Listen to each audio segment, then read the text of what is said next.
Odonil zipper presents রানী রাসমণি। মা, তোমার বৌমা চুরি করেনি,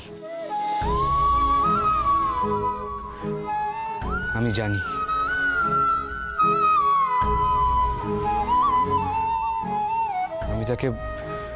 আমি তাকে ভালোভাবে না চিনেও বলছি, তার পক্ষে চুরি করা সম্ভব নয় মা।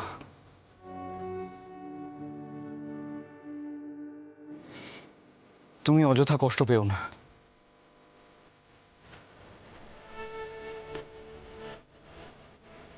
তার যদি চুরি করারই হতো তাহলে তাহলে সে অনেক কিছুই নিতে পারত,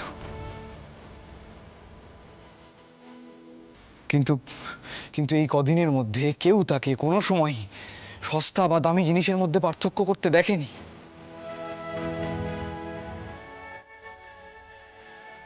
তাই না বলো? ভূপাল, ভূপাল,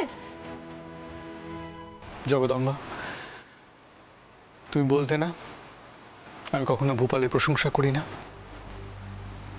আজ করছি। বড় গর্ব হচ্ছে ভাবতে যে আমরা আমাদের ছেলেকে সঠিক শিক্ষাই দিতে পেরেছি। সে না হয় বুঝলো, কিন্তু ভূপাল কেন এ ঘরে এসেছিল ও মুখ ফুটে না কইলেও আমি খুব ভালো করে জানি। নিশ্চয়ই কোনো কারণ আছে। বেশন্য, ও ঠিক আছে তো? ও কি শান্ত হয়েছে? কিছুই তো বুঝতে পারলুম না। আমি বরং ও ঘরে গিয়ে একবার দেখি। কোথায় যাচ্ছ? দাঁড়াও। আমাদের বেটা আজ ওর বউয়ের সম্মান রক্ষা করেছে। হ্যাঁ, ভূপাল হয়তো প্রসন্নকে এখনো ভালোবাসতে পারেনি, কিন্তু তাকে যোগ্য সম্মান দিয়েছে।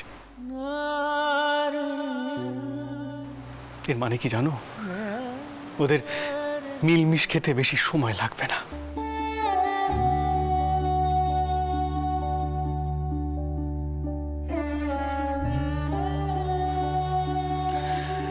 এই ঘটনার পর আমার নিজেকে বড় নিশ্চিন্ত বোধ হচ্ছে জানো। আর এই ঘটনার পর দেখবে ভূপাল ওর কর্তব্য সম্পর্কে সচেতন হয়ে যাবে।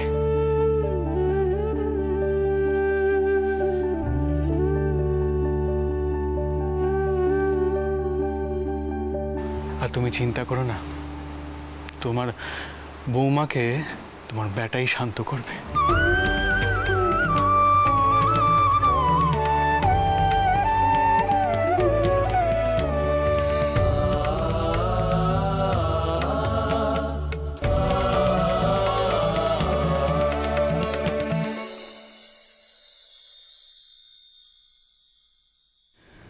কেন কিছু বললুম না মাকে? কি করে তাকে শান্ত করব?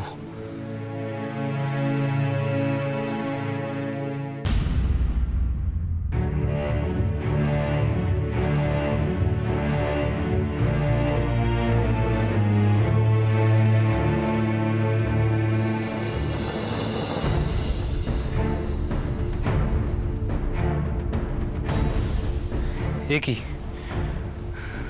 আপনি এভাবে মাটিতে শুয়ে আছেন কেন?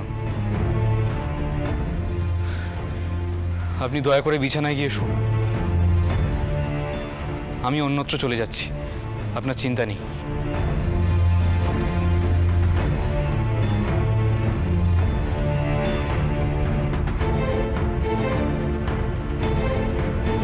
কি হলো? আপনি শুনতে পাচ্ছেন?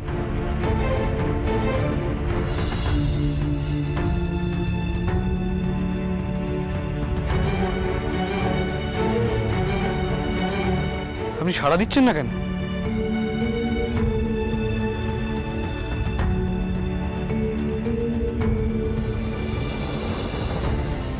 কি আশ্চর্য, আপনি শুনতে পাচ্ছেন?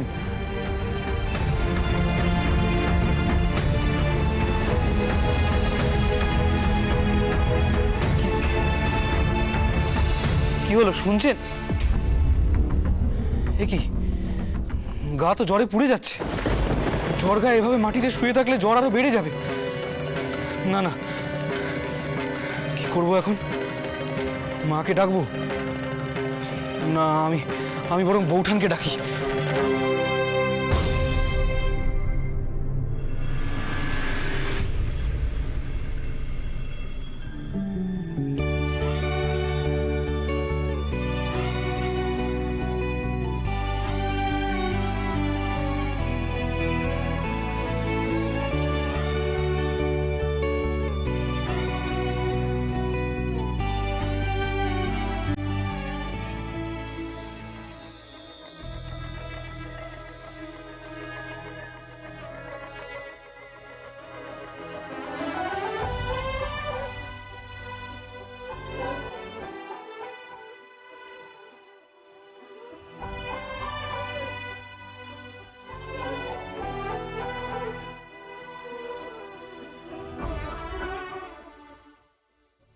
আমি পারবো না, আমি করেছিল পারবো না দিদমা,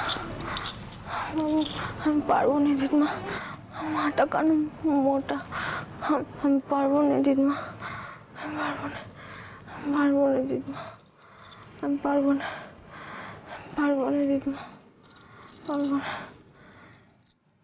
পারবো না।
গোপাল, হ্যাঁ হ্যাঁ দিদমা।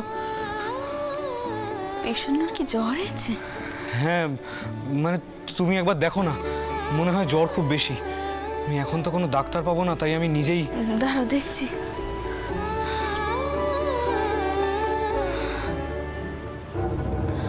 তারও সে জ্বর হয়েছে বুঝলে, চিন্তা করবার কোনো কারণ নেই। আশা করছি কালকের মধ্যেই জ্বর ছেড়ে যাবে, আর ওষুধপত্রেরও কোনো প্রয়োজন নেই। এই সময় মেয়েদের একটু আদর যত্ন পেলেই হয়, তাতেই তারা ধন্যী হয়ে যায় বুঝলে। এবার তো দেখছি বিষণ্ণর কপালখানা আস্তে আস্তে খুলছে। তার স্বামী তার দায়িত্ব নিচ্ছে, তার সেবা যত্ন করছে। এর থেকে বেশি আর কি মেয়েদের চাই বলো তো বাবা।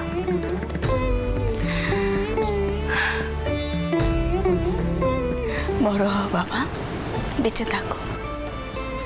জানো বাবা, আজ যেন আমার বুক থেকে একখানা পাথর নেবে কেন। করুণা অন্তত ওপর থেকে তার মাকে আর দুষতে পারবে না।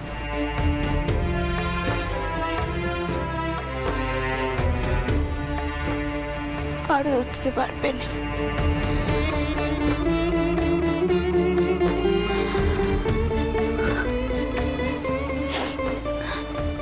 যাই হোক গোপাল, আমি বলি কি, এখন আমি আসছি কেমন, তুমি ওর একটু খেয়াল রেখো। আসছি হ্যাঁ।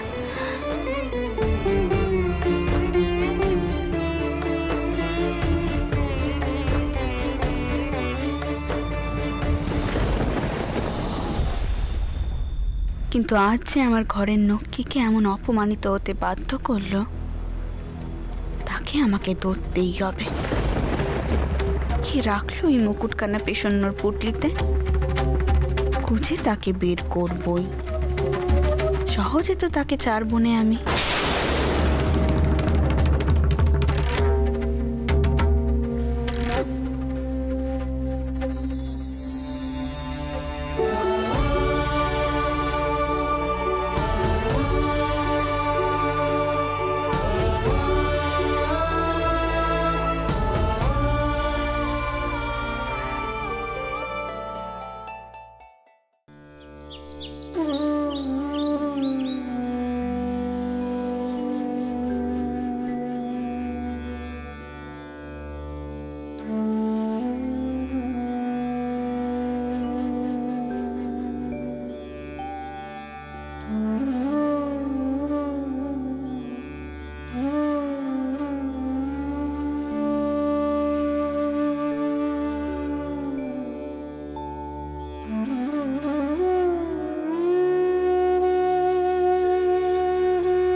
কেউ বুঝি পট্টি করছিল নাকি?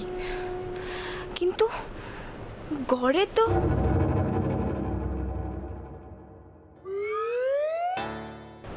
বাঘ মশাই, তাহলে কি উনি?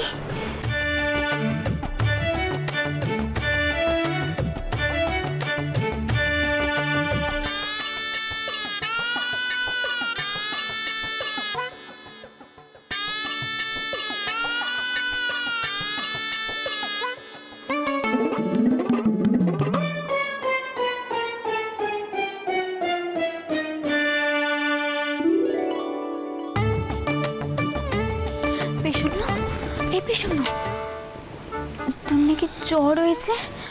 তা এখন কেমন আছিস? দিদিমা কহিলেন কাল সারা রাত নাকি তার উপর তোর মাথায় জল পট্টি দিয়েছে। তা একদিকে ভালোই হয়েছে, তোর একটু যত্নার্তি করার সুযোগ পেয়েছে। বৌঠান, কি যে বলেন না আপনি।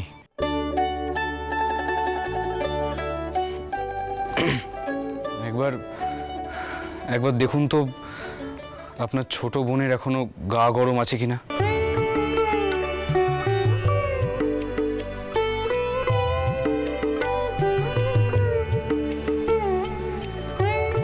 স্বামী যদি সারা রাত তোরে কপালে জল পট্টি দেয়, তাহলে গা কি করে গরম থাকবে, তাই না টাউরপো? কিরে, আমি তো তোকে কয়েছিলুম তোর কপালখানা মন্দ নয়। বুঝলুম, আমি না গেলে আপনি থামবেন না তো? বেশ। আরে টাউরপো, রসো রসো, যাচ্ছ কোথায়? আমি এই গয়নার বাক্সখানা এনেছি পেশন্যকে দেওয়ার জন্য।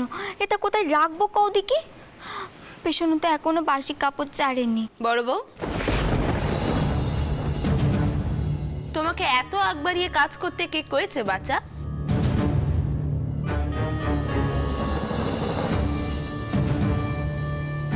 কালকে দেখোনি গয়না নিয়ে কি কান্ডি গোটে গেল এ বাড়িতে? বলি তোমারও কি পাপ পুণ্যের কোনো ভয় নেই? শোনো, বচ্চাজি মশাই কয়ে পাঠিয়েছেন তিনি পরে আসবেন, তার বদলে তিনি তেনার ব্যাটাকে পাঠাচ্ছেন এ বাড়িতে। তাই বউ কি পারবে তেনার ব্যাটার আসার আগে সুন্দর করে গয়নাপত্র পরিয়ে বিজ্ঞ ওকে গোছাতে? দেখো, তোমাদের দেদমান মাসিমণি যতই বলুক না কেন, গাদা পিটিয়ে কখনো গোড়া করা যায়নি। মা, মা, হ্যাঁ, আমি এ কথা কইছি, আর কেন কইছি সে কৈফিয়ত আমি কাউকে দেব না।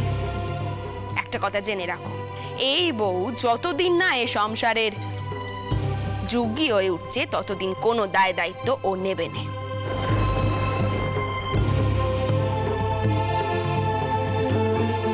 তাই টাউরকে গয়নাও ও পড়াবে না।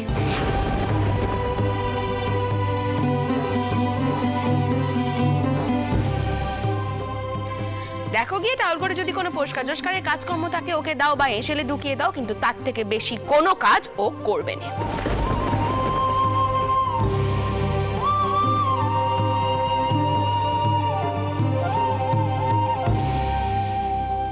বড় বউ,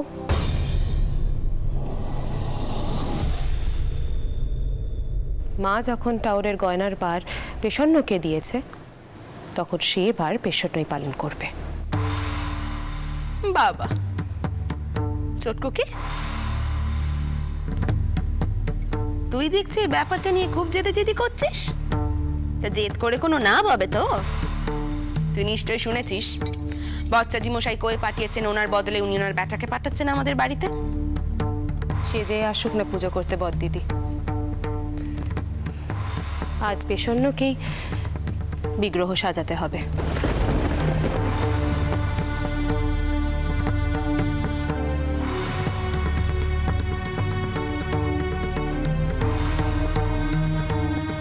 আজ ওকে পেমান করতে হবে যে ওই বাড়ির বউ হওয়ার যোগ্য।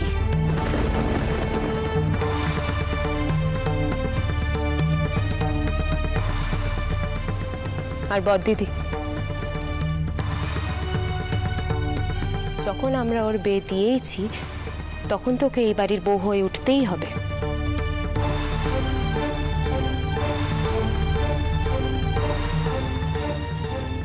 শুধু হেসেল টেলতে বা গদ্দর পরিষ্কার করার যোগ্য যে ও নয়, সেটা আজ ওকে প্রমাণ করতে হবে।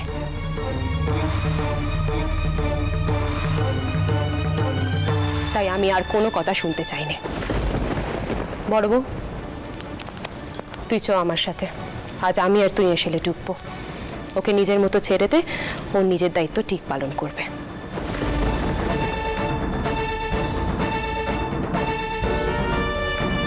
বাসকোকানা দে।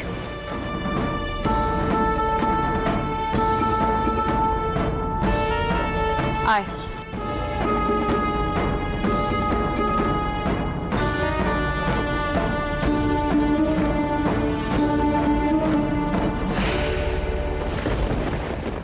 তাহলে এইভাবে চটকুকি বউকে বাড়ির যোগী করার চেষ্টা করছে।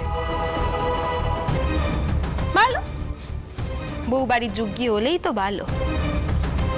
তবে একটা কথা জেনে রেখো বাচ্চা, তোমার ভুল ত্রুটি তোমার মা দেদমা মেনে নিতে পারে, আমি কিন্তু আর মেনে নেব না। কথাটা যেন মাথায় থাকে।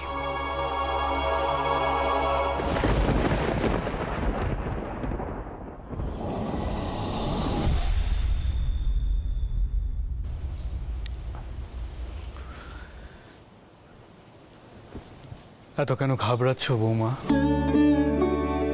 সবাই কি আর সবকিছু জানে? কিন্তু হ্যাঁ, শিখে নিতে হয়। আর যে তোমাকে সবকিছু শেখাবে সে তো তোমার পাশেই আছে।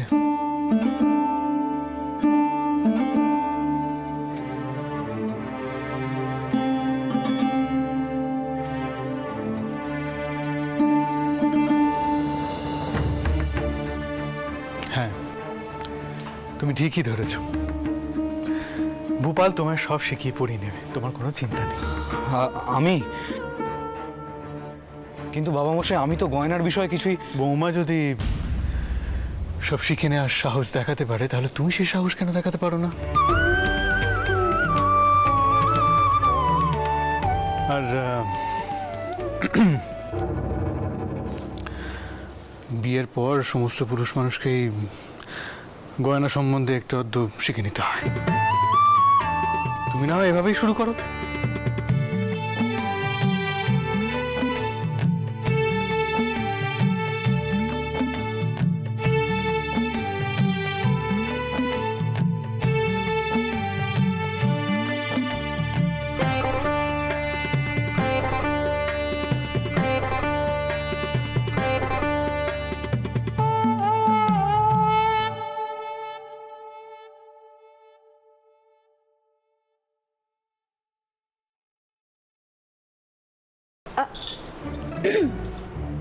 আচ্ছা, তাহলে এখন কি হবে? কি আবার হবে? আমাকেই সব সামলাতে হবে।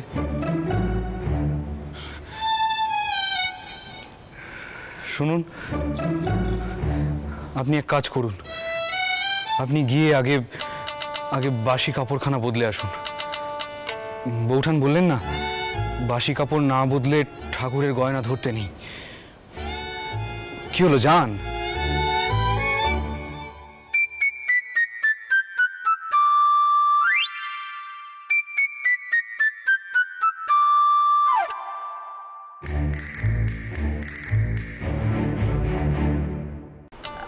আচ্ছা, একখান কথা কইব।